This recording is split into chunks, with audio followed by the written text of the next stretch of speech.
नमस्कार दोस्तों, स्वागत है आपका हमारे इस चैनल में। आप सभी के लिए बड़ी अपडेट निकल के आ चुकी है। अब आप लोग अपने बैंक अकाउंट में आधार ई-केवाईसी के माध्यम से ही एनपीसीआई डीबीटी लिंक कर सकते हैं। अगर आप ऐसा नहीं करते हैं तो आने वाले समय में गवर्नमेंट के माध्यम से जो समय समय पे आपको 1000-1500 रुपये सहायता राशि भेजी जाती है वो नहीं मिल पाएगा। प्लस आप जो फिंगर के माध्यम से पैसे निकासी करते हैं एईपीएस के जरिए वो भी आप नहीं कर सकते हैं। तो अगर आप लोग एक अकाउंट धारक हैं, आपका आधार कार्ड बना हुआ है और आप लोग चाहते हैं कि आपके बैंक अकाउंट में आधार डीबीटी आधार एनपीसीआई लिंक हो, तो ये काम अब आप अपने मोबाइल फ़ोन के माध्यम से ही कर सकते हैं। घर बैठे बिल्कुल फ्री में मात्र 24 घंटे के अंदर ही आप अपने बैंक में आधार डीबीटी को लिंक कर पाएंगे ओटीपी के जरिए। लेकिन यहाँ पर एक चीज़ का ध्यान रखना है कि आपके आधार में मोबाइल नंबर का लिंक होना जरूरी है, क्योंकि आपके नंबर पे ओटीपी आएगा और ओटीपी डालकर ही आप अपने बैंक अकाउंट में आधार डीबीटी को लिंक कर सकते हैं। आपको बैंक जाने की भी आवश्यकता नहीं पड़ेगा। तो किस प्रकार से आप लोग घर बैठे अपने मोबाइल फोन के माध्यम से आधार एनपीसीआई डीबीटी को अपने बैंक अकाउंट के साथ लिंक करेंगे, आइए ले चलता हूं मैं आपको अपने कंप्यूटर स्क्रीन पर, वहां पे ले चलकर आपको प्रॉपर जानकारी देता हूं। जिस तरीके से मैं आपको बताऊंगा उस तरीके से आपको फॉलो करना है। आपके बैंक में विदिन 24 घंटे के अंदर ही आपका जो आधार डीबीटी केवाईसी है वो लिंक हो जाएगा। तो चलिए शुरू करते हैं। तो दोस्तों, घर बैठे अपने बैंक अकाउंट में आधार एनपीसीआई को लिंक करने के लिए आप सभी को अपना मोबाइल फ़ोन ओपन कर लेना है। आप चाहें तो आपके पास अगर लैपटॉप या कंप्यूटर है तो उसको भी आप ओपन कर सकते हैं, या फिर आपके पास तो मोबाइल फ़ोन होगा ही जिससे कि आप हमारी वीडियो को देख रहे हैं। तो आप अपने मोबाइल फ़ोन में गूगल को सर्च करेंगे, गूगल को ओपन करेंगे और यहाँ पर सर्च करेंगे एनपीसीआई। ये सर्च करेंगे, यहाँ पर आपके सामने एक ऑप्शन आएगा national payments corporation of India NPCI enabling. आपको इस वाले ऑप्शन पे क्लिक कर देना है। जैसे ही आप इस ऑप्शन पे क्लिक करेंगे तो आप सभी के सामने इस प्रकार से एनपीसीआई का ऑफिशियल पोर्टल ओपन हो जाएगा। अब आप किस प्रकार से अपने बैंक में आधार एनपीसीआई को इनेबल करेंगे, लिंक करेंगे आधार ओटीपी के थ्रू, तो इसके लिए यहां पर आपको एक ऑप्शन दिखाई देता है कंज्यूमर। आपको यहां पे कंज्यूमर पर क्लिक कर देना है। इस पे क्लिक करते ही आपके सामने इस प्रकार से कई सारे ऑप्शन शो हो जाएंगे। तो इन्हीं में से यहां पर एक और ऑप्शन है भारत आधार सीडिंग इनेबलर BASE। लेकिन आगे बढ़ने से पहले आपसे एक छोटी सी रिक्वेस्ट है, अगर आप चैनल पर पहली बार आए हैं तो चैनल को सब्सक्राइब करने के साथ साथ नोटिफिकेशन बेल आइकन को ऑल पे क्लिक करके ऑन कर लीजिएगा, ताकि आप इसी प्रकार की इंफॉर्मेटिव वीडियो सबसे पहले देख पाएं। तो अगर सब्सक्राइब नहीं किया है तो पहले आप सब्सक्राइब कर लीजिए। अब चलिए आगे बढ़ते हैं। तो यहां पर जैसा कि हमने आपको ऑप्शन दिखाया कि भारत आधार सीडिंग इनेबलर BASE, इसी ऑप्शन के माध्यम से आप लोग अपने बैंक अकाउंट में घर बैठे मोबाइल के माध्यम से बिल्कुल फ्री में आधार ई-केवाईसी के जरिए अपने बैंक अकाउंट में आधार एनपीसीआई को लिंक कर सकते हैं। तो इसीलिए हमें जो है इस वाले ऑप्शन पे क्लिक करना है। जैसे ही हम इस ऑप्शन पे क्लिक करेंगे तो इस ऑप्शन पे क्लिक करने के बाद हमारे सामने इस प्रकार से एक नया डैशबोर्ड ओपन हो जाएगा। यहाँ पे टाइम चल रहा है, इसी टाइम के अंदर ही हमें सारा काम करना होगा। अगर ये टाइम एक्सपायर हो जाएगा तो आपको घबराने की आवश्यकता नहीं है। दोबारा से आप ये पेज काटोगे, दोबारा से आप एनपीसीआई की साइट पर जाओगे, कंज्यूमर पे क्लिक करोगे और जैसा कि मैंने आपको बताया आधार सीडिंग वाले ऑप्शन पे क्लिक करोगे, फिर इस प्रकार से ऑप्शन आपके सामने ओपन हो जाएगा।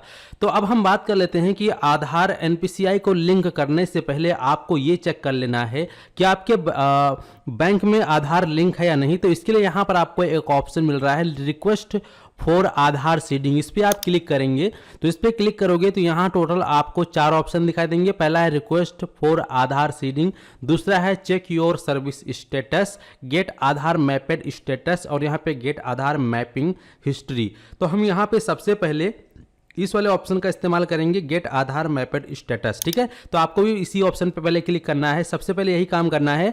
अब इसके बाद यहाँ पे आपको अपना आधार कार्ड नंबर डाल देना है। जो भी कैप्चा कोड यहाँ पे दिख रहा है, कैप्चा कोड आप यहाँ डालेंगे। अगर समझ में ना आए तो इस पर क्लिक करके अपने कैप्चा कोड को आप इस प्रकार से रिफ्रेश करके फिर डाल सकते हैं और फिर आप यहाँ पे चेक स्टेटस पर क्लिक करेंगे। इस पर क्लिक करेंगे तो जैसा कि आप देख पाएंगे यहाँ पर हमारे रजिस्टर्ड मोबाइल नंबर पर एक ओटीपी भेज दिया गया है, जो कि आधार में लिंक नंबर है। उसी नंबर पर एक ओटीपी भेज दिया गया है।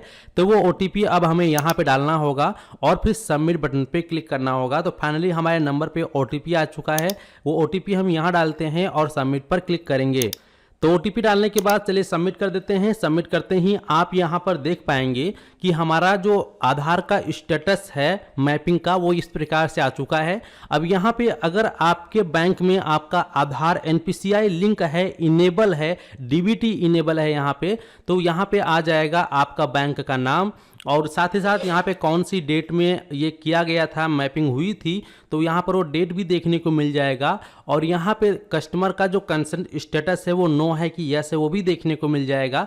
प्लस यहाँ पे मैपिंग स्टेटस में इनेबल्ड फॉर डीबीटी देखने को मिलेगा। तो अगर आपने भी अपना आधार का स्टेटस इस प्रकार से चेक किया है और यहाँ पे आपका बैंक का नाम शो कर रहा है और यहाँ पे आपका mandate filing consent status yes है और इनेबल्ड फॉर डीबीटी भी यहाँ पर सही है आपका मैपिंग स्टेटस में, तो फिर आपको कुछ भी करने की आवश्यकता नहीं है। लेकिन अगर यहाँ पे आपका नो दिखाता है और यहाँ पे इनेबल की जगह डिसेबल है, तो फिर आपको अपने आधार में सीडिंग करने के लिए, इनेबल करने के लिए आपको रिक्वेस्ट डालना ही पड़ेगा। या फिर अगर आपका बैंक में आधार डीबीटी एनपीसीआई लिंक नहीं है तो यहाँ पर आपके बैंक नेम के सामने बैंक का नाम नहीं शो करेगा, यहाँ पे NULL नल शो करेगा, यहाँ पर नो रहेगा और यहाँ पर N/A इस प्रकार से लिखा रहेगा। तो आइए अब हम आगे बढ़ते हैं और बताते हैं कि किस प्रकार से आप आधार ई-केवाईसी के जरिए अपने बैंक अकाउंट में आधार एनपीसीआई को लिंक करेंगे। पुनः आप यहां पर गेट आधार मैपर स्टेटस पे क्लिक करेंगे।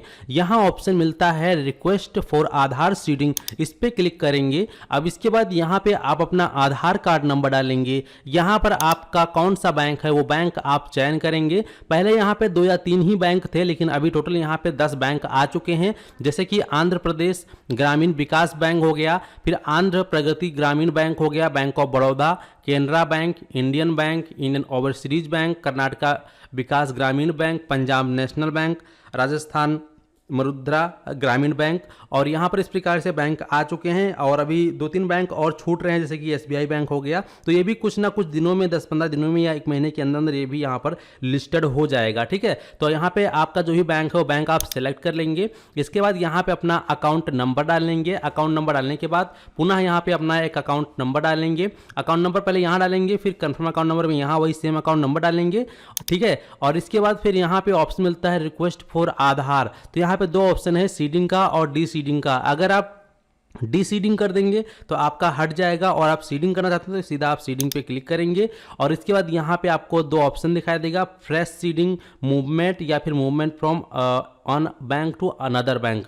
जैसे कि ये मान लीजिए आपका पहले आपने जो स्टेटस चेक किया, अगर उसमें नल दिखा रहा था, कोई बैंक नहीं दिखा रहा था, तो आप सीधा फ्रेश सीडिंग पे क्लिक करेंगे। और अगर आपका जिस बैंक में अकाउंट है, जैसे मान लीजिए कि पंजाब नेशनल बैंक में आपके 2 अकाउंट है अलग अलग ब्रांचेस में, तो फिर आप यहाँ पर सेकंड वाले ऑप्शन का चयन करेंगे, यानी कि सेम बैंक में अनदर अकाउंट है। ठीक है, तो उसका आप लिंक करने के लिए इस प्रकार से इसको चयन करेंगे, उस वही अकाउंट नंबर डालेंगे।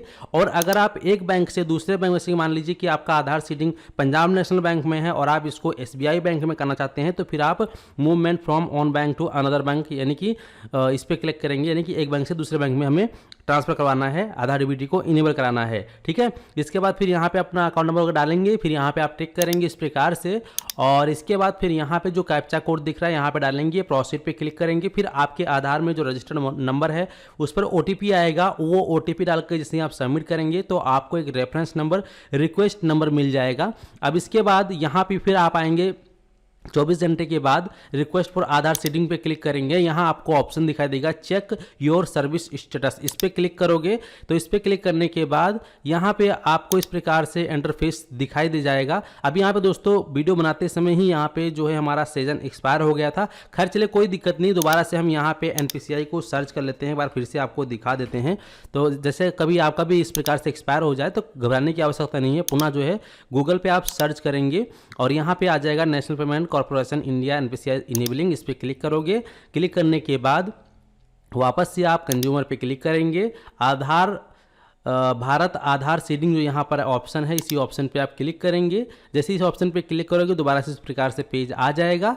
रिक्वेस्ट फॉर आधार सीडिंग पे क्लिक करेंगे, चेक योर सर्विस स्टेटस पे क्लिक करोगे तो यहाँ पे देखोगे आपको 2 ऑप्शन दिखाई देगा, सिलेक्ट सीड ID। आपने पहले आपको ये सेलेक्ट करना है कि आपने आधार सीडिंग के लिए सेलेक्ट किया था कि डी सीडिंग के लिए। तो ज़्यादातर लोग तो सीडिंग के लिए करते हैं, तो अगर आपने सीडिंग के लिए किया था तो इस पर क्लिक करोगे। इसके बाद आपने फ्रेश सीडिंग के लिए किया था, मैंने आपको बताया था स्टार्टिंग में ही, तो वो आप सेलेक्ट करोगे। इसके बाद यहाँ पर इस प्रकार से ऑटोमेटिक ये नंबर इतना रहेगा। बाकी का जो रेफरेंस नंबर है आपको यहाँ पे डाल देना है। डालने के बाद यहाँ पे रिक्वेस्ट डेट जो यानी जिस जौन सी डेट को आपने अप्लाई किया था वो डेट आपको मैसेज में उसी समय मिल जाता है, तो डेट यहाँ डालेंगे। इसके बाद सिलेक्ट योर सर्विस, तो यहाँ पे आधार सीडिंग स्टेटस पे क्लिक करोगे और ये जो कैप्चा कोड है यहाँ डालोगे और फिर यहाँ पर चेक स्टेटस पे क्लिक करोगे तो यहाँ आपका स्टेटस शो हो जाएगा। और अगर आपके बैंक में आधार सीडिंग लिंक हो गया होगा, आधार सीड हो चुका होगा, तो यहाँ पे सक्सेस और यस का ऑप्शन आ जाएगा, यानी कि अब आप का काम हो चुका है। और बाई चांस अगर नहीं होता थोड़ा सा आपको और वेट करना है। वैसे 24 घंटे में आधार KYC के जरिए अगर आप करते हैं तो 24 घंटे के अंदर अंदर आपके बैंक में आधार इनेबलिंग सिस्टम जो है वो लागू हो जाता है। तो उम्मीद करते हैं कि आप लोग अच्छे से समझ गए हैं। बाकी अगर आप लोग का बैंक यहाँ पे शो नहीं करता है तो घबराने की कोई आवश्यकता नहीं है। आप अपने नज़दीकी ब्रांच में भी जा सकते हैं, लेकिन आपको ब्रांच जाने में कठिनाई हो रही है, ब्रांच नहीं जाना चाहते हैं क्योंकि वहाँ पे बोलेंगे ये फॉर्म भरो, ये वो फॉर्म भरो, दुनिया भर का फॉर्म भरवाते हैं, फिर लंबी लाइन लगाओ। तो अगर आप चाहते हैं कि बैंक ना जाकर ऑनलाइन ही हो जाए तो कुछ दिन आप और वेट कीजिएगा। जैसे ही यहाँ पे और भी बैंकों के लिस्ट में नाम आ जाएंगे तो मैं आपको वीडियो के माध्यम से सूचित करूंगा। फिलहाल अभी यहाँ पे जो कुछ बैंक मेन बैंक जैसे इंडियन बैंक हो गया, पंजाब नेशनल बैंक हो गया, ठीक है, कैनरा बैंक है, बैंक ऑफ बड़ौदा, तो ये सब मेन बैंक थे जो कि आ चुके हैं। तो जल्द ही आपका SBI बैंक जो है वो भी जल्द ही आने वाला है। जैसे ही आएगा तो मैं वीडियो के माध्यम से आप सभी को सूचित करूंगा, ठीक है। तो फिर इस वीडियो को समाप्त करते हैं। इस वीडियो को और भी लोगों तक शेयर कर देना और अगर आपके मन में कोई कंफ्यूजन या डाउट है तो कमेंट सेक्शन में कमेंट करके जरूर बताएं। चलिए मिलते हैं आपको एक नए वीडियो में। अगर सब्सक्राइब नहीं किया तो फटाफट सब्सक्राइब कर लीजिए। धन्यवाद।